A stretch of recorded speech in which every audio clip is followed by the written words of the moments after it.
Good evening, everybody. The box office this weekend was dominated by Alita Battle Angel, which just goes to show you how slow a weekend it was at the box office. Director Rob Rodriguez was asked how he felt about this, and he said, after he finished drinking, quote, "I put a lot of love and time and energy into this movie, and wait, what movie are you talking about?" Unquote. But it's Oscar season, and you all know what that means. A bunch of movies that you may have saw the trailer for and thought, that looks good, but not good enough to actually watch, even though it's a movie, and the entirety of its existence is based upon that. These movies are going to be at a blown-out award ceremony filled with a bunch of millionaires patting each other on the back, saying how wonderful they are, even though their sole purpose is to entertain people, and no one has seen these stupid movies. Yeah. An event that survives by these snobbish people telling us how wonderful they are and how we need to realize that. But before you think I'm being bitter, it's only because they wouldn't let me host after that Kevin Hart debacle. But they did actually respond to my email, which I'm very happy about. Mr. Traynor, we have no idea who you are, and we saw your show until we realized that we were watching it. But it's with heartfelt joy that we tell you we'd honestly prefer no hosts, the Chinese theater falling apart, and a genuine apocalypse to take place destroying our world as we know it, than to have you, the likes of you, on our stage. That was an actual quote. Now you may wonder if a rather painful response like that has hurt my feelings. It made me wonder why I'm even standing here without crying. Good question. Well, I got nothing. It's the early late night. Oh, just roll the opening credits.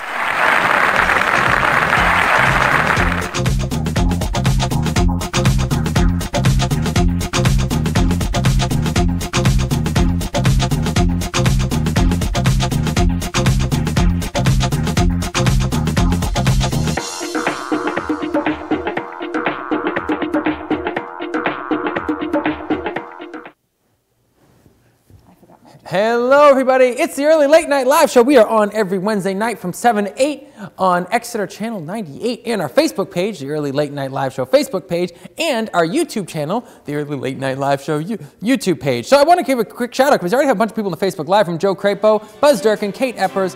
Joe Crapo says, Clarence, the glasses are a nice touch. Yes, they are a really nice touch, except for the fact I have to friggin' wear them. But anyways, I suppose they look all right. I hate how I look in them. Bob Turinjo is in the Facebook Live room. Kate Eppers says, can't wait to be on, because Kate Eppers is actually our guest for tonight, which I'm very excited about. And sitting with me always, unfortunately, is my sister, KJ Traynor. I love you too. How are you doing? I'm good.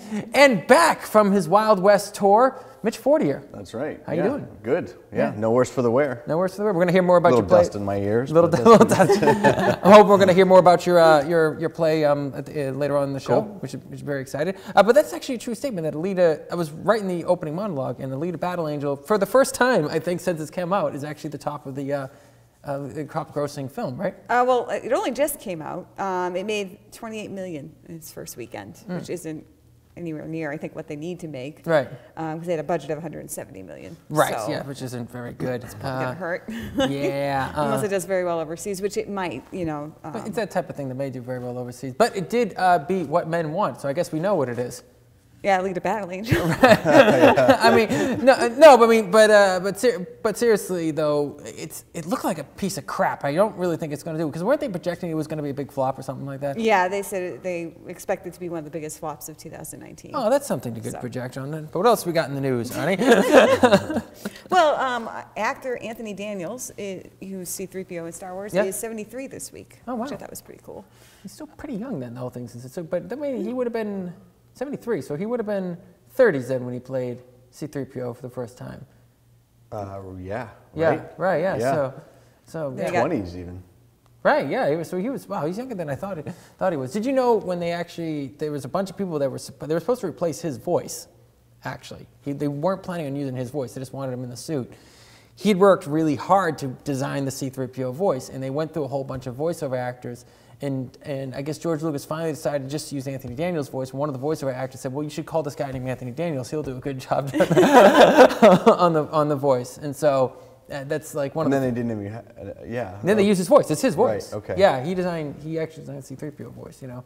I think the guy who was in Darth Vader, though, unfortunately, they did not use his voice. I think he has like a Welsh accent or something like that, which is pretty funny if you think about, Darth Vader having like a Great Britain style accent, Yeah, random bits of information that I know. Anyways, move on. Well, the USA Network has officially greenlit Psych, the movie sequel.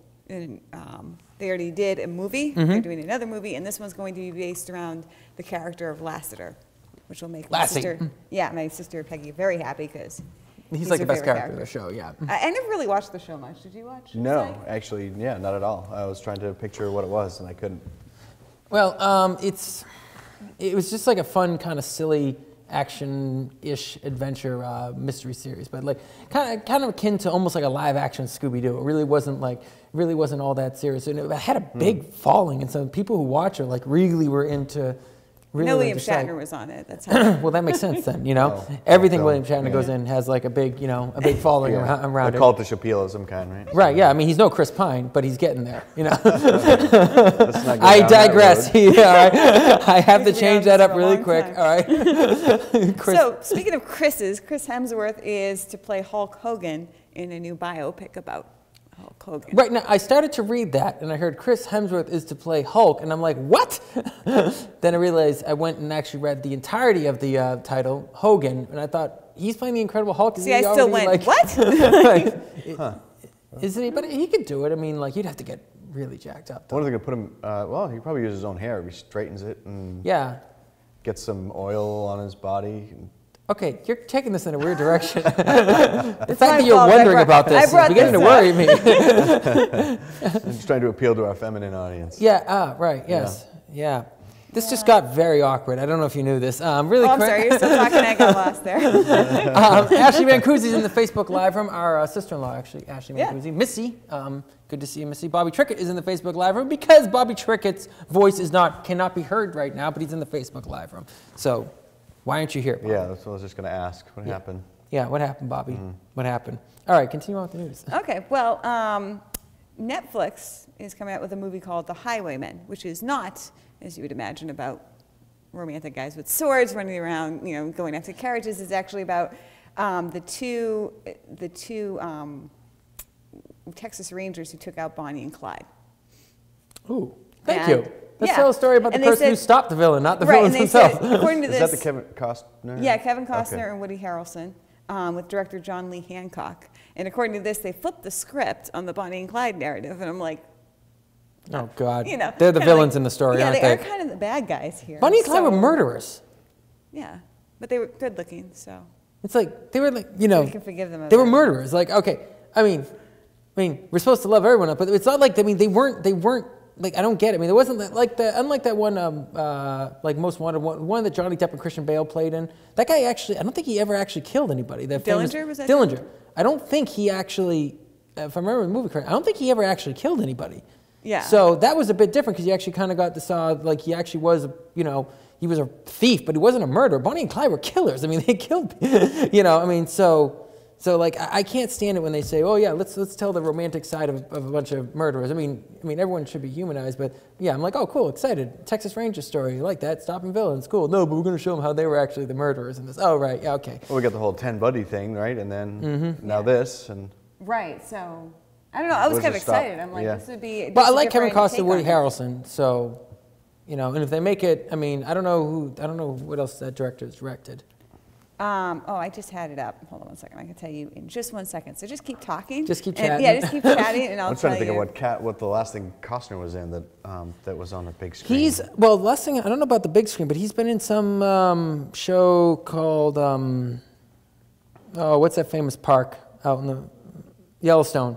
He was in some. That's right. Right, yeah. That's right. I couldn't get what it was about, but I like Kevin Costner though. Okay, I like him as director and an actor. So the director also did Saving Mr. Banks, which made me cry. That's a very good movie. Yeah, yes. I just sobbed my way through that. The Alamo, The Rookie, and The Blind Side. So he likes to make movies that make people cry. Blind Side's really good. Yeah. I never saw that. It's good. Yeah. Yeah. Worth watching. Every time I see it on TV, even through the commercials, I'll watch it. I like it that much. So, and I have listened to the soundtrack for the Alamo, and I know the soundtrack's really that good. came and went though. No one noticed it. Yeah. So, I mean, Alita Battle Angel might have actually beat that. That would be sad. But even John Wayne couldn't make the Alamo a successful movie. So that's a shame though, because he was really like, okay, I'm gonna go in off the highways. It was a very good movie. but he was like really squeezed because he didn't want to act in it, and they forced him. They said, well, the only way we'd give you the money to direct this film is the only way people can. Sorry, the director in my ear just said nobody remembers the Alamo. I will not take credit for that joke. He just said it in my ear, and like that was pretty funny. Giggle. Right, a little giggle. So yeah, but he didn't want to act in it. He wanted to just direct it. And it kind of put a lot of pressure on him because it was just too much work for him to do it, but he really was passionate about that project. And it is a very good movie, the original Alamo movie, but I didn't see the new one. Well, John Wayne was trending on Twitter for the past 2 days. He's still one of the most popular actors 40 years after he's dead. I mean, it's pretty amazing. Yeah, he did a lot of movies. Yeah. So a guy come up to me during the show. He's like, I'm glad you didn't do John Wayne. I can't stand him. I'm like, really? All right. Well, I'm glad I didn't do John Wayne too. For the show that I was doing. It's really hard to do John Wayne without doing like a parody of John Wayne. Like, it's very hard to do. Like, to do a legitimate John Wayne. Yeah. Well, it's the same thing like Clint Eastwood. You can't do. There's no way to do Clint Eastwood without, again, coming across like, I'm Clint Eastwood. I'm ordering a bagel sandwich right now. It was the same thing with John Wayne, but I heard like John Wayne loved filming down in Mexico. Okay, and I guess the Mexican crew loved working with him because John Wayne was just like a very kind of larger than life guy, and he loved to, he'd always be hanging out with the crew, always take him out to eat and like go out drinking and hang out in bar. I mean, he was just a fun-loving guy. Cool guy. But then try to think about John Wayne speaking Spanish. I mean, that's just like Don Day, Day. And every now and then in his movies, he'd be speaking Spanish, and it's John Wayne speaking Spanish. Senor. Gracias. Somebody was smack talking John Wayne on Twitter, and and I was just kind of following it because I like John Wayne. And someone else said, dude, they said they want to go back in time and punch John Wayne in the face. And someone else replied, dude, John Wayne's ghost could beat you up. That would ever work. Well, like a couple like his famous co-stars, I forget the name of one of them, but they said offset, they would fight. Like they would literally be just fight. They would go after they'd have future, and they weren't mad at each other. They'd just be throwing each other around, throwing cue balls at each other, like punching each other. So like he really was like. There's a famous, and I'm a big John Wayne fan if you can't tell, but there's a famous story about in the film Hondo, which the actor who was playing the Indian in it said he was trying to ride a horse for the first time, and he was getting really scared, and the horse like took off. And he's trying to get control of the horse. And finally, everyone's like, oh, you got him? And he's like, yeah, I got him. And he realized he hadn't had him. John Wayne held onto the horse and ran along the side of the horse the entire way and stopped the horse from going. He said then he had to do like 6 takes. And every single take, John Wayne ran along the side of the horse and held the horse from going nuts with the guy. Isn't John like 7 feet tall or something he was like that? Yeah, he was like 6 foot. He was a genuinely big dude, right? Yeah. But he never he didn't play it up too much in his older career. And they said all his other actors. A lot of high camera angles to make him look smaller. Exactly, yeah. I mean, kind of Bruce Willis kind of does the same thing in a lot of his films. Bruce Willis is not a small guy either. He's like over 6 foot, but he always plays and so they said whenever they put people next to John Wayne, they had to put them in they had to put other actors in stilts and stuff. Otherwise, they would just look like peons next to him. James Caan said he was next to Robert Mitchum and John Wayne. He said they had to put me on 4-inch, 5-inch stilettos just so I didn't look that tiny next to him. I've heard of production teams digging trenches so people could walk next to each other. Oh, right. They did that to make Tom Cruise look taller. Right, yeah. That's maybe that was it. Right, yeah. Yeah, because what was that that Irwin Allen show about the submarine?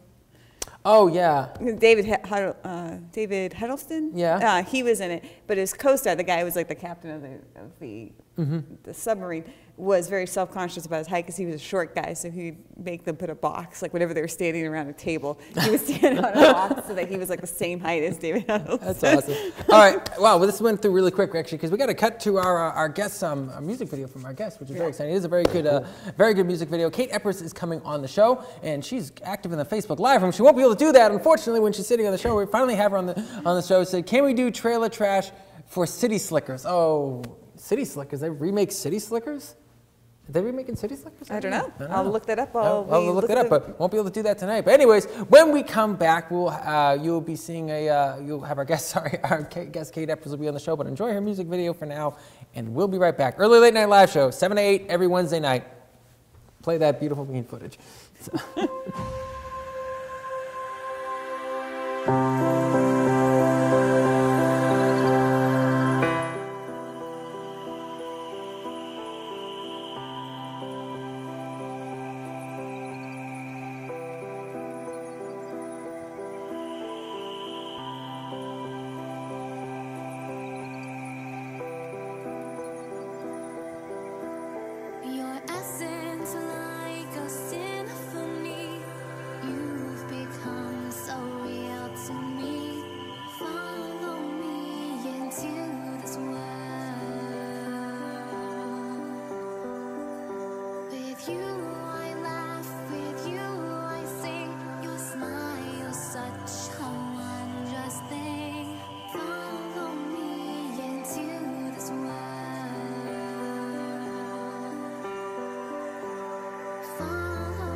Guys, quiet.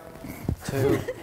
All right, that came a lot quicker. We didn't get like a 30-second intro or anything like that. I just got told by the director, hey, you're live in like 5 seconds. It's like 5, 4, 3. Oh God, I gotta sit up now. Really quick, just want to say hi to people who are in the Facebook live room because they are our audience. Kara Kamoa says, I love the music video. Kate Eppers, your voice is amazing. Aww. Pat Turney's in the Facebook live room. Bob Turnjo says, I love the music video. Renee Bergeron also said, hi guys, bye guys, time for practice. Go get him, Kate. She told me earlier. So our guest for tonight on the Early Late Night Live Show, we finally have her on the show. She's been a fan of the show for a while. You're always in the Facebook live room. Yeah. Kate Eppers. It's weird to be here, not in my bedroom or at the gym, like listening to you guys. So is the studio like smaller or bigger than you imagine it to be? I'd say it's probably bigger, but when I first walked in, I'm looking at it, I'm going, this isn't right. This isn't the place. This isn't it. It is but weird when you kind of step out of, you see the lights and the wires and everything. There have been many places too, like 5 or so. Yeah. Right, because we were in Chester, where you were guests in Chester. Yep. And then we were at the Exeter High School, which was a very nice studio, but we had issues with the school kind of owned the studio, so we could lose it like the night of. And then we were in the back office, where you first co-hosted was in the back office back there. Yeah. We did it off of an iPad because I watched that show. Yeah. And then we were out here, and the sound wasn't that good, so we moved in here, and we got this nice backdrop here, and so we've kind of been all over. So this is a beautiful old building. You guys will have to do a bloopers episode someday. Yeah. Yeah, it's well, we we have to take out little snippets of some of the amazing stupid things of someone like mispronouncing stuff or someone getting their facts completely wrong or me just not. Why are you just looking at me? Yeah, getting their facts wrong, mispronouncing something. Somehow I think, yeah. So it is like you know. Yeah, I think so. We had one guest on. They said, "I can't believe just how mean you were to Arnie about the whole thing." She's your sister, like the brother and sister. I have one brother, but I mean, it's like anything goes. I can say whatever I want to him, and then he's my brother. But yeah, and you kind of get it. There's no guilty conscience. Sorry. Yeah. Not really. No, you really For don't. your feel, siblings? No. You know, and so. No, the 10 Commandments also don't apply to your siblings either. So, you're at their house, they're like, oh, what a nice bracelet this is. Bye. It's my brother. Who cares? It's like like every time I went shopping, all right, and needed new clothing, what I would do is I'd just go crash my brother Marcus's house. And his wife would always lay out clothes for me. If I was sleeping in the night and I didn't have a set of clothes, she'd always lay out clothes, just steal some of his hair. You can change the clothes in the morning. And that's how I got my new outfit. Wow. I would just walk out. Quick hi to Stephen Lomer, whose film we are shooting this weekend. Meet you on Friday. Yeah, huh? Oh, right, yes, yeah. And Jackie Pence in the Facebook live room. Nice set, says Bob Turringer. Why, thank you. Donna Scusian is also in the Facebook live room. Hello. So, tell us about the music video. We were talking a little bit about it earlier before. Sure. So, music video for Follow Me, which is off of my album, The Wishing Well. And it was one of my favorites. I did one other music video years ago, and then when the album was completed, I went for this one, which is, I'd say it's probably my second favorite on the album. But anyway, this video was kind of, I was just saying, it was about a year in the making because we filmed during a major blizzard. We filmed during, actually this time last year, I don't know if you remember, there was a day that was around 70 degrees in February, and we got the beautiful sunshiny shots. And then there was kind of a cold, mediocre day. So we had 3 filming days, but it was a whole, if you know me, you know that I love fantasy and Disney and fantasy and just everything magical. And the premise, the director of this video came up with this great premise when I told him I just wanted something fantastical. So there's this immortal kind of magical being, I guess, who's me, and I'm on this planet, and this man, very handsome young man, crash lands on the planet in his spaceship, and basically the planet starts attacking him, and he has to get through all these obstacles and get through the planet and get to me. So you see him being attacked by, there's some really cool visual effects in this. He's being attacked by vines and all kinds of stuff. And meanwhile, my character is just sending him, I'm sending him weapons. I'm sending him this magic elixir when he drops because there's some poison gas. And so you have to watch it because if you didn't get to watch it, you're going, what is she talking about? But it's quite the adventure, and it's beautiful, and it just exceeded my expectations, and it's my favorite thing I've ever done. I mean, obviously, finishing my album was amazing, but I just mean if I was going to pick one piece of art that I have completed in my life, it's this video. I love it. That's cool. It is good. It's a very good quality on it. It's hard to find good quality. And like, I can't stand the music videos that are just like, we're standing in front of the camera and singing the whole time. It's just like, it doesn't, you know. And so I think it. Yeah, there's a lot of similar, and I guess sometimes too, you don't think of like, you don't have the options, and some bands may opt to maybe do something that's really, really cheap, or, I mean, because, I mean, none of us have any money, and so sometimes it's like, it's hard to, I mean, you guys are, everybody in this couch, in this room is a starving artist. Oh, yeah, exactly, yes. So it's I'm sometimes, pretty hungry right now. Yeah, I know, like, is that your stomach growling, or is mine? Can we split a Tic Tac? But the first thing you asked, you came in and said, we are going out to eat after this, right? That's true. We're gonna slice up some beans. Yes, I yeah. had 5 like chips and a piece of cheese before I came here tonight, so yeah, I'm pretty hungry. But I'm really happy with the way that came out, and actually half filmed another music video, and so it's going to turn out kind of like this one where it's filmed interseasonally as well. So just waiting for either another Indian summer day or spring to finish another one called The Wishing Well, which is the title track off the album. How many songs are on this album then? I have 8, but one of them is a medley. Okay, cool. So, I love the album cover, by the way. Yeah, I didn't know if you ever. Yeah, no, that's really nice. I mean, I love the photos, but I just love how it's put together. Do you design this yourself, or? Yeah, we did this cool photo shoot. It was in this, it was like an abandoned building in Revere. The photographer knew that's where he was kind of from, and I said, "Are you sure about this?" And I mean, it wasn't the safest. Like, I was actually crawling over. I mean, there was broken glass, and I'm going, there's needles, and all dressed up, but it was that urban aesthetic cool. comes typically with, like, you know, tetanus too, so you got to be careful. You know what I mean? So, did you get your shots? Yeah. So, but now, yeah. So people can find this at kateeppers.com, right? Yeah, you can go to kateeppers.com is my website. I have YouTube where I have my music videos. There's also some live performance videos on there. I also have travel vlogs from my vacations that are on there as well, and just all kinds of shenanigans. And and I also, if you get in touch with me, I'd be happy to sell the live CDs, which the physical CDs, which only I possess. Oh, okay. Yeah. So now, for people getting out into the music world, obviously with technology changing and YouTube and stuff like that, it's very difficult we used to sell albums, and that's not really, big bands can't even do that anymore. They have to sell them online. And so what is your means of attack now on becoming a professional artist? I mean, what would you say is the direction you feel is the direction to go in as an artist, as a musical artist? Well, I think the first thing you have to, I guess you come to terms with it is you're probably, and I don't want to discourage anyone, but you're not making money, at least you're an independent artist, whether you're making movies, you're making CDs, or you're making paintings, you're spending money to make money, and it's usually very, very little money. And even it's, for example, I spent 3 years working on the album, and you're paying for studio time, and so it's not cheap. And maybe you're paying for studio musicians, and then after all of that, you're putting it on iTunes or Amazon Music, and you pay for that, which isn't super expensive, but I will say you have physical CDs made. I had 100 physical CDs made, and that was about $500. So after all of that, and I'm actually just mentioning specifics to if somebody did want to know what does it cost to make an album. It's probably, I'd say it's minimum probably $3,000 or so to make the album with all the studio time and everything like that. And so you're not going to make money, but it's a labor of love, and I never kind of was thinking like that I was going to make money or that I was going to be some pop princess or anything like that, and be in the Grammys, and obviously who wouldn't love that, but it's just, yeah, some of us aren't going to be the host of the Oscars too, which, yeah, I'm still getting over that right now, but and you would be a phenomenal host. I would actually make an exception and watch an award show if you were a host. That'd be amazing. And listen, you're not on Twitter, so it's not like they can pull up any dirt on you. So I am actually on Twitter. I just don't use it. I have hosted like a couple events where you're not supposed to make jokes, and it is.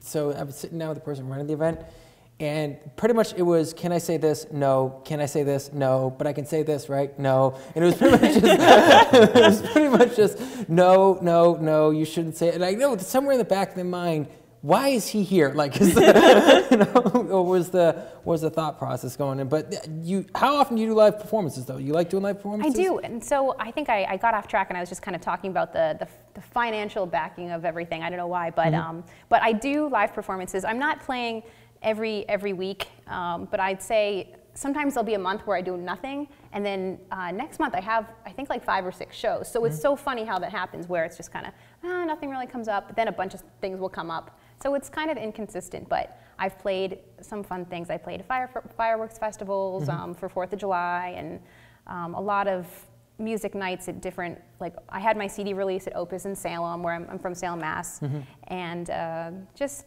things like that. And I'm also in a jazz quartet, and we play weddings and events and New Year's Eve parties and stuff like that. So, and also with the Cape Band Big Band sometimes for Christmas, so do you which is do a lot of fun. Covers and your own stuff then when you go to do live performances? So usually if it's me as just me and the piano, or me and Bob Nisella, who's an amazing piano player who sometimes comes and accompanies me as well, I'll pretty much do my whole album, and then I'll throw in a few covers too.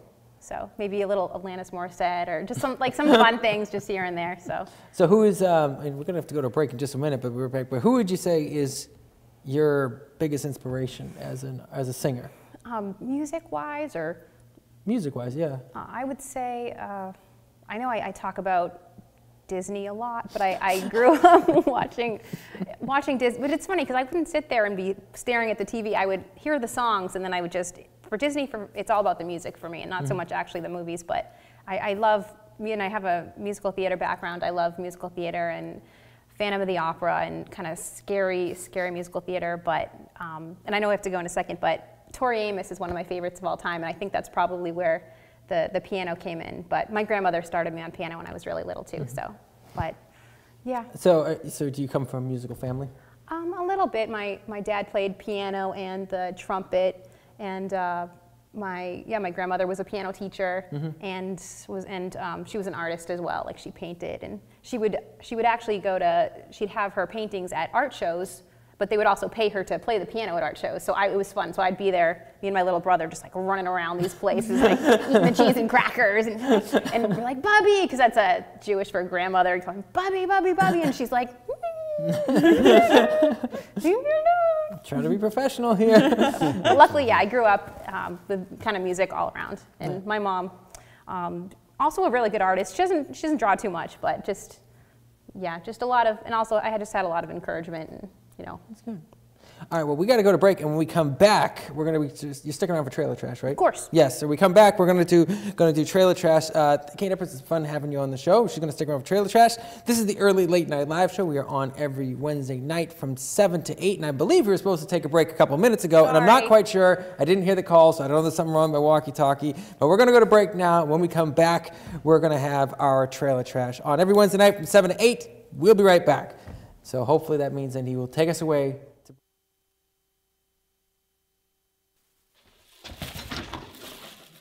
Hi, Terry. Hi, Steve. You still got that late night show on Wednesday nights at 7 o'clock? Yeah, I do, on the Early Late Night Live Show Facebook page. The one with the guests? Yeah, that show. Sure I can't be a guest? You a photographer? Yes. Yes, I am. We don't have photographers on the show. But what if I...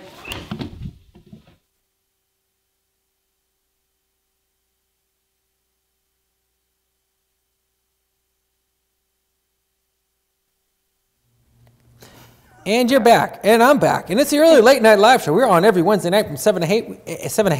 7 to 8.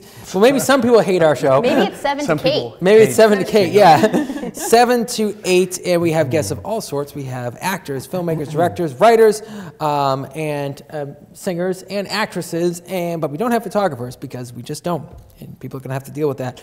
It is time for our favorite segment of the show, Trailer Trash. And what's the first film we have up, Arnie? The first film is Yesterday.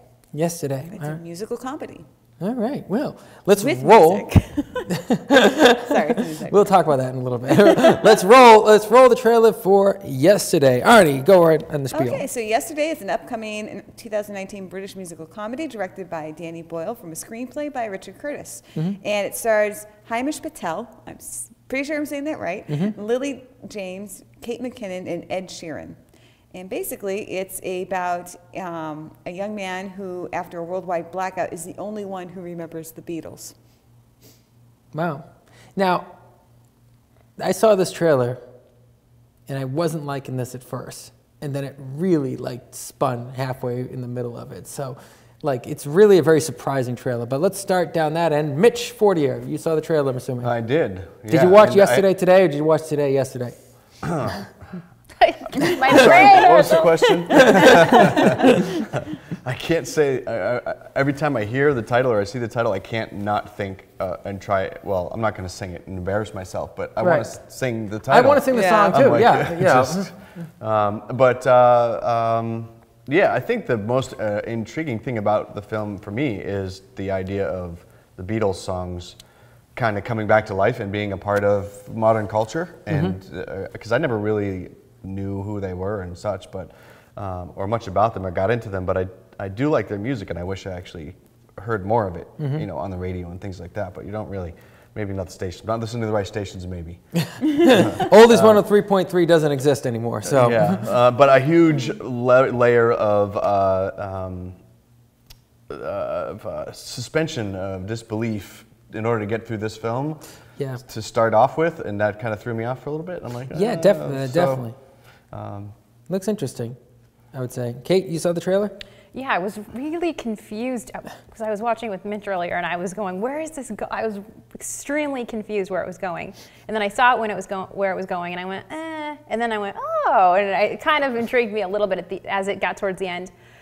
But I guess the positive of this is that the Beatles should be every generation should be aware of this music as we get more into, I guess, music that doesn't have real instruments and maybe the musicians that are actually writing their own music that they're actually singing and playing, and just going back to that. And so I think that's a positive, because if you have kids singing the songs of the Beatles, and so I mean, I guess that can't hurt. That's kind of what I wanted to say. I just didn't say it as well. So, well, you made me think of it, because you made me, yeah. So. Quick shout out to Ruben Traynor. Oh, never mind. Jesse Spooner's in the Facebook live room. Jessica Diaz is in the Facebook live room too. And your mom, Jane Eppers, says, Kate is a magical goddess, but please feed her. We will feed Kate. Right, all right. Yeah. So I have nuts and raisins in my glove box. Can I ask this question? You have chocolate chips. What's your heritage? You know, Jewish. Jewish? Okay, yeah. Like Eastern European, okay. I'd say. Yeah, all right. So it seems like Jewish moms and Italian moms are the same way. Very similar. So similar. You just make sure that they're fed. Food, You're too skinny. They're like, yeah. You just had dinner? Are you hungry? Yeah. Like, I just had dinner. Like, okay, so I'll just make you like a turkey and side of stuffing. You know what's bad? Usually I'll say, no, actually I am hungry, so I need more. All right, Arnie, your thoughts on yesterday in the movie? Yesterday I wasn't, not so much, but the movie, I was just really fascinated by the idea of what would happen, like, if you introduced the Beatles songs now, would people like them? That's a good question. That was an interesting question. Like, how many songs are of their time and how many are timeless? Like, there's a part at the end where they're saying you should say "Hey Dude" instead of "Hey Jude." Right. And I don't know, that made me laugh, but it made me think, like, what would that sound like now? I think it would sound weird. Well, so do we have any comments on Facebook about the trailer? No, I Okay, all right. But if you have seen the trailer, don't watch it now because you're watching the show. If you have seen the trailer, Stay with us, people. Yeah, stay with us, please. We need an audience. Drop a link in what you think of the trailer. If you haven't seen the trailer, wait till after the show, then watch it. Mitch Fortier, though, how about have you do the first rating now? Oh man, I hate it when you start with me. Do you know yeah, I do. I put the pressure right on you. Pretty awesome. Yeah, that's good for me though. I am actually going to go 2 thumbs up. Okay. Just because it's new and fresh, and actually, you know what? I'm going to change my mind. Yeah. 1 sideways, because it's not that new, whole not that suspension of fresh. disbelief thing is, yeah. Okay. All right. It's got me weirded out. Kate? I think I'll do the same thing, because it's everything that I talked about that is cool. This is because I mean I can't lie and say, oh, I'm all about this movie, but it looks cool. Yeah. So all right. I'll do Arnie? half and half. I'm going to put 2 thumbs up because this trailer really made me think about music, and then about, like, what's plagiarism. Like, is it okay that he took the songs and nobody remembered them? And I was like, I don't know. You guys are looking way deeper into this film. I'm like 1 thumb up because it looks funny, 1 thumb in the middle because it looks like it may not be that funny. That is my definition of watching this trailer. Not some existential, deeper meaning behind this. Okay, really quick. It's very philosophical. It was. Yeah. It's your fault starting with me. Cut the crap on this, guys. All right, let's watch the next one. Fighting with Family, I think is the name of the trailer, right? Fighting with My Family. Fighting with My Family. All right, roll the trailer. Okay, so this movie, I believe, is also coming out in June. And it's a movie by Dwayne Johnson, starring Dwayne Johnson, Florence Pugh, I think I'm saying that right, and Nick Frost and Stephen Merchant. And it's about... born into a tight-knit wrestling family, Paige and her brother Zach are ecstatic when they get a once-in-a-lifetime opportunity to try out for WWE. Wow. So, I will start with this to give Mitch a break. I dare you to start with me. The first half of this trailer made the movie look really funny. The second half of the trailer made it look like it's not that funny. So, that is my, okay, you can tell how I judge most of these movies right now. Sounds very familiar, actually. I was excited, but now I'm bored. Pretty much that's how I felt. Now, I like the cast. I love Nick Frost. Stephen Merchant is pretty funny. He was obviously, was made famous for working with, the guy who played in the show, Derek. Oh, Ricky Gervais? Ricky Gervais, right. I can't believe I forgot his name. Ricky Gervais, but he was famous as him and Ricky Gervais are good friends. They made The Office together. They made a lot of these films together. And this was written and directed by him. But it looks like it could be kind of contrived. So, and then it looks like it's trying to force it to be more dramatic than what it should be, in my opinion, as a movie. I don't know the real story. Like, at first couple trailers, like, oh, this looks really funny, because The Rock's in it. But as soon as you take The Rock out, it's like, well, Vince Vaughn's in there. Doesn't look like he's in it for long. Blessed. So, yeah, that's kind of how I feel about it. Sonny? I thought it looked cute. I was like, oh, this looks like it'd be a really fun night out, like to go to movies and see this. I don't know. I don't know. It seemed fun. Now, you watched just part of the trailer, I think, before. I saw most of it. Right. But it looked cool. I didn't know that it was made by Office, the people that made The Office, or half of it. Well, the British Office. Stephen Merchant wrote part of the British Office. Yeah, yes. so that makes me a little more excited about it. But I do like wrestling. I went to Monday Night Raw last year, and then I used to go to, as a kid, me and my brother went to a few exhibition shows. I mean, back when it was China and Stone Cold and, those days, and Triple H. But yeah, The Rock is hysterical. So yeah, I do love this. Yeah, I'd see it. Okay, all right. Mitch. Cute was the word that came to mind at first. Okay, all right. Yep. And now, by the way, you talked earlier Hulk Hogan and oiling down and everything like that, and like it was a different conversation. All right. Cute was not involved. So were you thinking about Chris Hemsworth playing Hulk Hogan when you were watching this wrestling trailer? Well, so funny that you mentioned Hulk Hogan, because she's talking about the days of Triple H and so forth, and I remember where I was at when he was famous. And then I'm thinking to myself, wait a minute, I'm back from like Hacksaw Jim Duggan, the Undertaker and Hulk Hogan. Yeah. Like, those are the guys that I grew up with in the wrestling world. But I think it's interesting to see The Rock or Dwayne Johnson come back and play The Rock, and I'm not sure if he's really doing that or not. But so it's like getting back to his roots in a way, which would be kind of interesting to see how that plays out. Yeah. But yeah, it seemed funny. I like British comedy, and if this guy's, he's famous funny. for The Office from out there, so it could be fun. Could be fun. All right. Well, I guess we're going to go through the rating. So I'm going to go 1 thumb up, 1 thumb down, just because, like, at first I got really excited, but then by the second half of the trailer I was like, I'm not as excited about this, and so, but it could be good. So I mean, it's kind of like, it could be good, but I don't think so. Not a wrestling fan?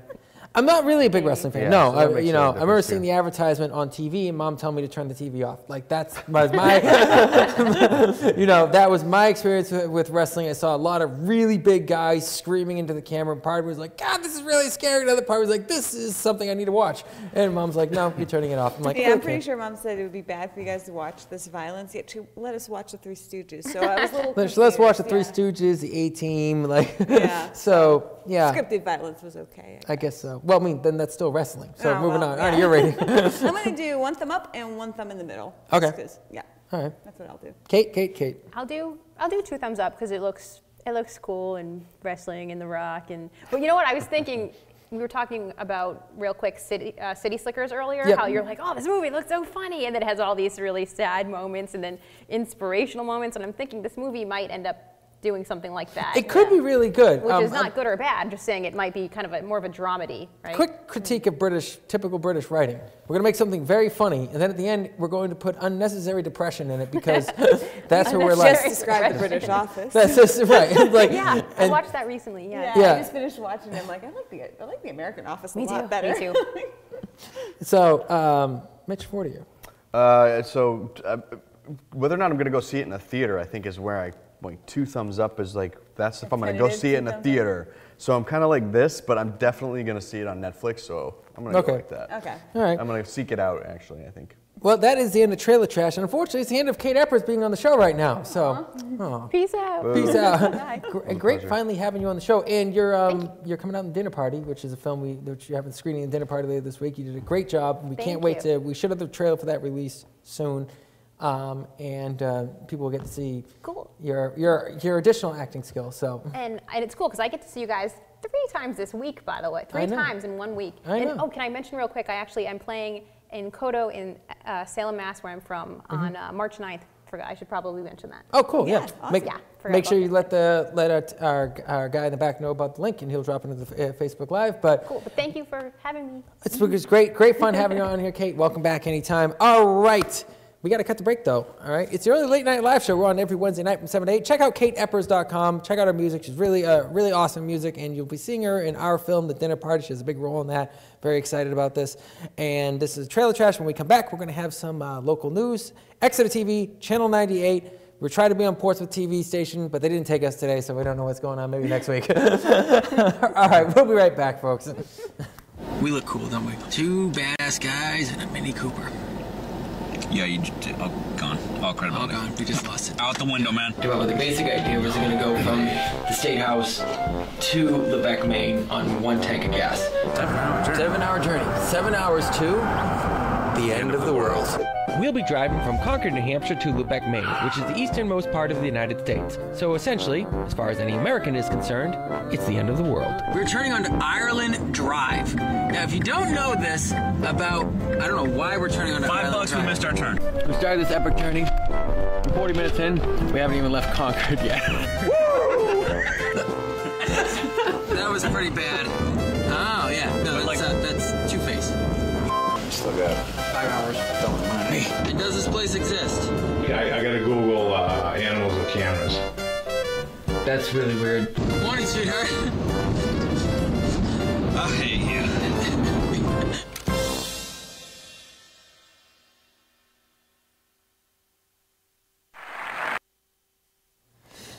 And you're back. It's the Early Late Night Live Show on every Wednesday night from 7 to 8. Thank you, Kate Eppers, for coming on the show. Definitely go on to her website, check out her music, check out her YouTube channel. And what you just saw was a trailer for our recently released Amazon web series, The American Traveler, which is available now on Amazon Prime. Follow the link after the show and check it out. Let us know what you think.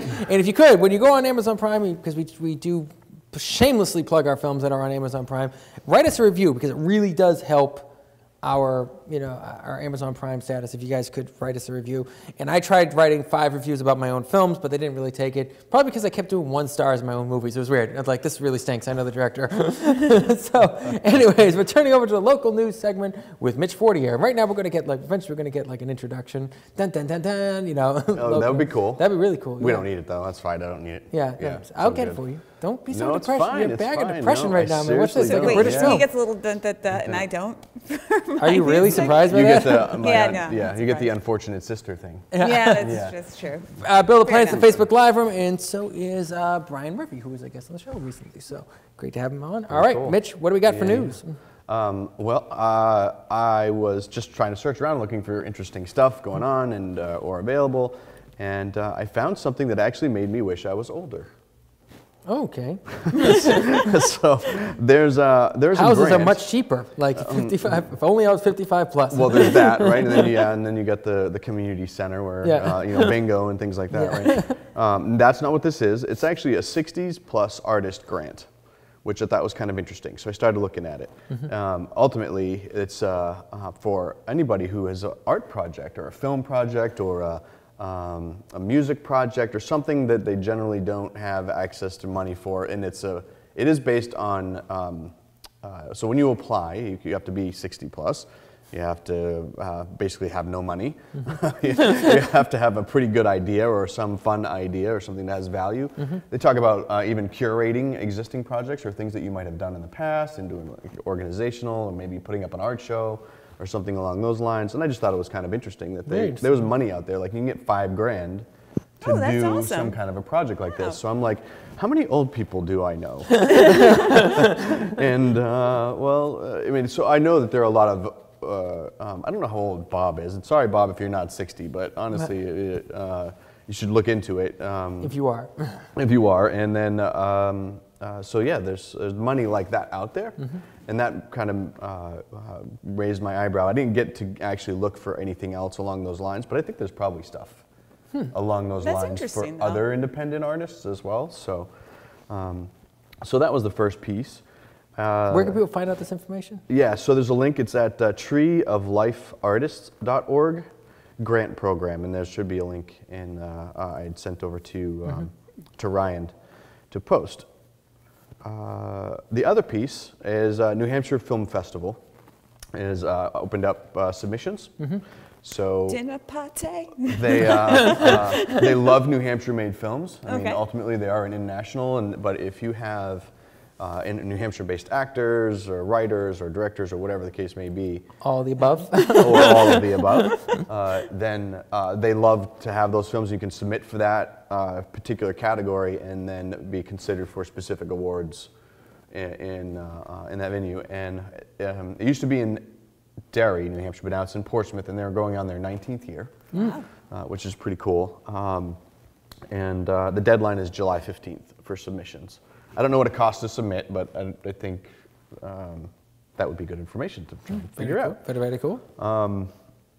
Yeah, so I'm actually hoping to attend this year. I haven't actually been to a New Hampshire-based film festival except for the one in Concord earlier this year. Snob, somewhat north of Boston, yeah, right? Exactly. Which I just love that title. Well, it's like here's the thing. I was able to get too. A few years ago when I was hosting my radio show. I was able to get a press pass. And so I don't know if there are any of them watching the show, but I wonder if we can get a press pass, because we do talk to local filmmakers. And I'm just curious, because it was fun, because I mean, it didn't give me a ton of free stuff, but it was give me an opportunity to walk around and really talk to about a lot of people. And it'd be cool if we, if we were able to get in there and actually were able to do maybe a little snippet of us filming and talking about the festival, which is in October. Yeah, absolutely. I actually emailed one of the organizers to see if we could. If there was anything particular he wanted me to mention, or if there was something interesting that I should bring up, and he didn't get back to me, but he seems like a pretty busy dude. So if he does, I'll open up dialogue, and who knows, we might be able to. Right. If you do talk to him, don't mention my name. That's not a good idea. Is that the guy who called the Oscars? This guy I know. So you were in a play this week, and you said that it was the first time the play has ever been here? In New Hampshire. It was a New Hampshire premiere, yeah. So okay. Rio Hondo, and of course I'm blanking on the author's name, unfortunately, but a Western spoof, which went over really, really well. And it's a funny show. It's a really funny show. And the coolest part of it for me was that I got to play with guns all week. That's always fun. and pretend I actually knew what I was doing. So we almost had sellout crowds to a show that nobody's ever heard of, essentially. And we only did three days. We had no reviews. We did have a post in the Hippo. I mean, they talked about the director and what he thought about the show, which may have added, some. And they have a pretty big following at the production company that we actually did it at. So, but I'd love to do it. It's called Rio Hondo. If you get an opportunity to read the script, pick it up and at your production company or whatnot and check it out. It's a pretty big cast too, which bodes well for large audiences. If one person's playing like 5 parts, it's almost always like. You guys will be proud of me. I actually watched 2 westerns this weekend. Oh, what'd you watch? I watched Unforgivable, or Unforgiven, Unforgiven, Unforgiven, and Hang 'em High.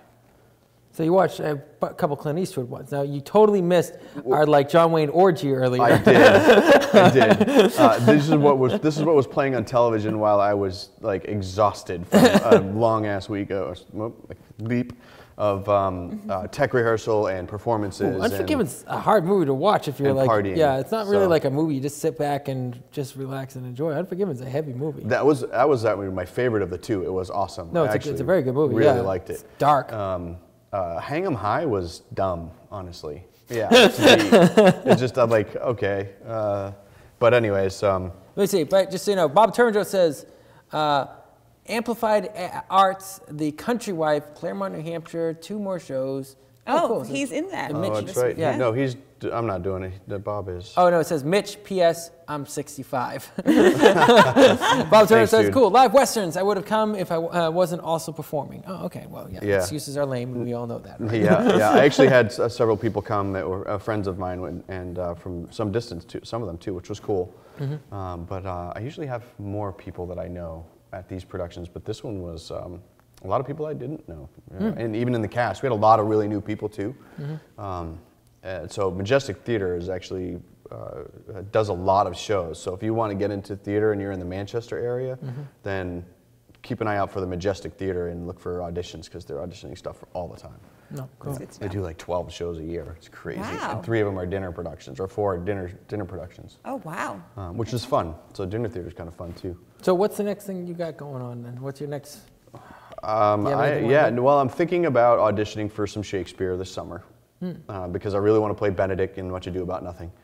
It's a dream role. A dream role, and then for those who know, he's a smart Alec. Okay, that was pretty good, almost true, right? Smart Alec, kind of know-it-all, that standoffish type of dude that is just smug and perfect for me. So I don't know what else to say about it. Than it's one of his best plays, I think, It is, because Beatrice and Benedict are almost secondary characters that take over pretty much the play by the time they're done. Yeah, right. Yeah, you get the whole Claudio Hero story, which is everybody trying to set them up or make that whole thing happen. The premise of it is these 2 people are getting married and they're best friends. Beatrice and Benedict are always kind of sniping at each other. So they decide that they're going to set their best friends up to think that, so that each one thinks the other's desperately in love with them. I mean, it stars Matthew McConaughey, doesn't it? That's what it sounds like. It sounds like a Matthew McConaughey plot. Could have, but it's a very funny play. I really like them. So. And then I'm working. I actually have a shoot tomorrow for Philips down in Worcester, doing a commercial for them, stills and print work. For my agent, which is great. And then I'm working with you this weekend. Which will be really cool. And you mentioned who was it? Stephen Lomer's film. Stephen Lomer's Typo Squad. We're filming that this weekend. It's been a long time coming, so excited to do that. Pretty decent sized cast coming in, and extras, and so filming down Beverly, Mass. So funny book. So check out Stephen Lomer's book, Typo Squad. It's pretty funny. Yeah, I'm looking forward to that. Yeah, so you'll get to have me just yell at you all day long because you're coming into. You want to run sound? Run sound. Running sound.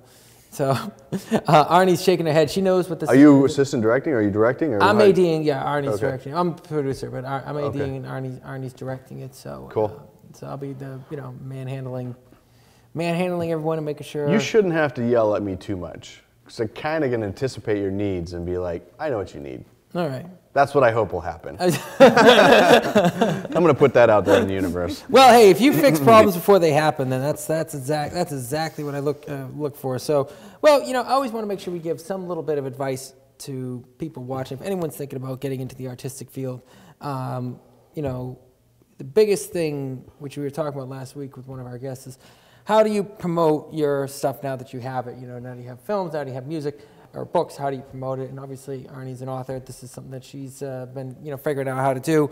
Filmmaker, figuring out where to promote. But it's always good to be looking for the next question, or be looking for the next hurdle. And if you don't have like a goal in mind, or if you don't have, something as simple as a show. I want to get the show on other television stations at the same time. Like, that's my next goal, because to me that's important, so we can build up our audience. You got to have a goal, though. You got to have even if it's just a small one, and you got to be aiming towards it, because if you're not like constantly walking in a direction, you're just going to end up stagnant. And I love hearing your stuff, because you always have something going on that's the next thing. I mean, you're a busy guy, so it works out. I think to your point is that you've always got to be doing something. If that something is researching ideas and techniques or strategies to accomplish your goal, even if you don't know exactly what it is. But there's a book called 1 Million Followers, or Fastest Way to 1 Million Followers, and I haven't actually read it just yet, but I want to. It's not an audiobook, so it takes me a little longer to find the time to actually sit down read stuff. And actually look at pages and stuff. So once I do, though, I think it's going to be a lot of information that might be useful. Maybe we can share at some point. Yeah, but that's kind of the point of this show, is to expand audiences for our guests, expand audiences. I'm not lying. I'm trying to expand my company, and I don't know if you guys sit there while I insult you pretty much throughout the whole show, but like, I have a real hoot on this. I have a real hoot every week. I look forward to this type of thing. And if you're not enjoying it, and that's what Kate was trying to say, if you're not in it for the love, then it's just not worth it. I think her videos, are going to be key. I was actually kind of interested in actually talking with her about this. There's a woman by the name of Sterling, and why can't I remember her name? She's a violinist. Lindsay Sterling with just her stuff is phenomenal. Her videos are really high quality and interesting to watch, and I think that bodes well, really, really well for her marketability and getting followers and having people watch her product. So the fact that she made this story-like, I think, is in today's society or mentality is key. I think so too. You know, making it interesting and making it not just about the music, but telling stories and making it entertaining. Anyways, we got to start wrapping up the show. All right, folks. Mitch, thanks for coming on the show. KJ, you're still here. He's coming on the show. I'm gonna have to, like, we're gonna have therapy sessions. Yeah. I want to thank everyone on the Facebook Live. I want to thank Kate Eppers for coming in. We go to the Sea Dog after the show, and so if you're in the Sea Dog, you're near the area in Exeter, New Hampshire, at the Sea Dog, come in and stop by and say hi to us. We're gonna be there having a drink or two. So yeah, and if you're an artist or an actor or anything, and you want to be on the show, let us know. Yeah, we want to have you. All right. Well, it's the Early Late Night Live Show. We are on every Wednesday night from 7 to 8 on Channel 98 Exeter TV, hopefully in Portsmouth soon, hopefully some other stations. Also on our Facebook page, Early Late Night Live Show Facebook page, and our YouTube channel, Early Late Night Live Show YouTube channel. But hey, like and share the Early Late Night Live Show. We're trying to get our likes on our page up, so like and share if you like this. If you didn't like it anyways. It helps us out. And, and either way, we'll see you guys. Next week. Take care. Have a great week. Don't watch the Oscars.